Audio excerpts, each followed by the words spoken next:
نبی کریم حضرت محمد رسول اللہ صلی اللہ علیہ وسلم کی کیفیت کیا تھی؟ صحابہ کرام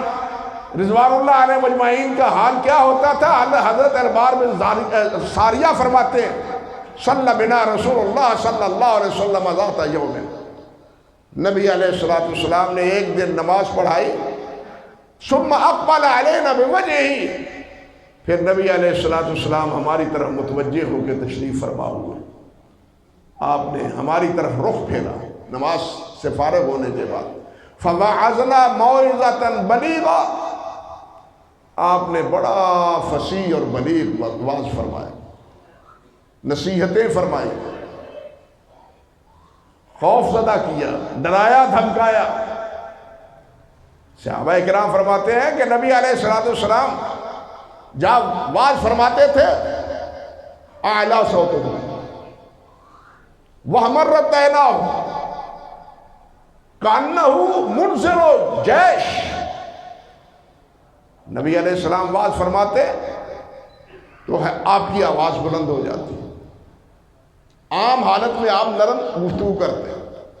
لیکن واعظ کے وقت آواز بلند ہو جاتی، اعلیٰ صوت وَحْمَرَّتْ عَيْنَاهُ، آنکھیں سرخ ہو جاتی،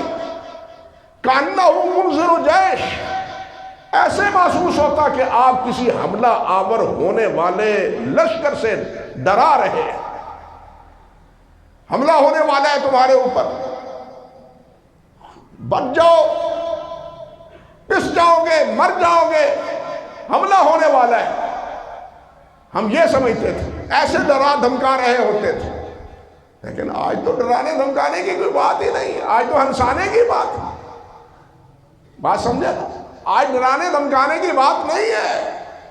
آج ہنسانے کی بات ہے کہ کون سے مولوی صاحب زیادہ ہنساتے ہیں۔ انا للہ و انا الیہ راجعون۔ اور پھر صحابہ فرماتے ہیں ذرفت منہ العیون ووجلت منہ القلوب، جس کے نتیجے میں ہوا کیا،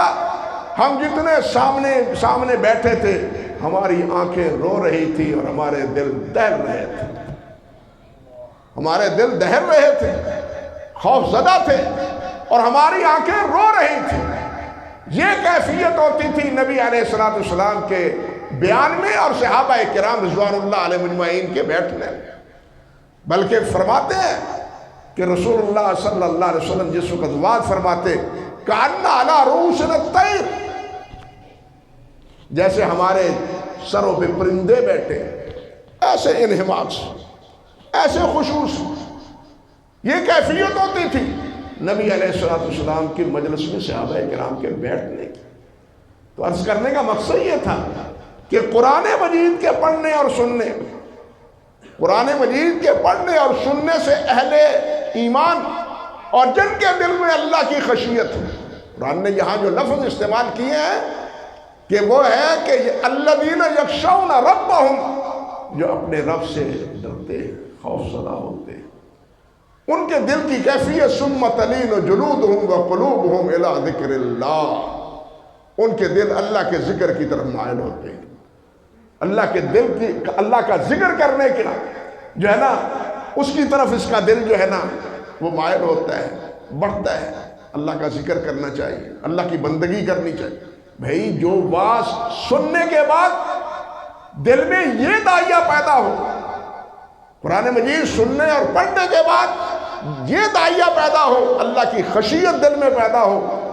اور عمل کا داعیہ بڑھے،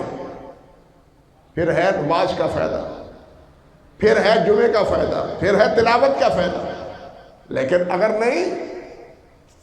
تو پھر یہی ہے، آج مولوی صاحب نے کمال کر دیا، جناب کمال کا کیا کمال کیا یہ کچھ پتہ نہیں، بس جی کمال کر دیا، لیکن کیا کیا اس کا کوئی پتہ نہیں۔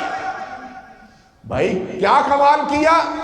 یہ تو ہمارے اندر اگر کوئی کمال پیدا ہو پھر تو کمال ہے نا۔ اگر کسی کو لتاڑنے، پچھاڑنے اور گالیوں دینے میں کمال ہے تو یہ کوئی کمال نہیں، خسرت دنیا والآخرہ ہے۔ بات سمجھے؟ یہ لتاڑنا پچھاڑنا نبی علیہ السلام کا سلف کا طریقہ نہیں تھا، بلکہ سلف کا طریقہ کتاب و سنت کی دعوت تھا۔ قرآن پڑھنا ہے، نبی علیہ السلام کے فرامین کو پڑھنا ہے، صالحین کا ذکر کرنا ہے۔ اللہ سبحانہ و تعالی ہمیں اپنے عمل و کردار پر نظر ثانی کی توفیق عطا فرمائے۔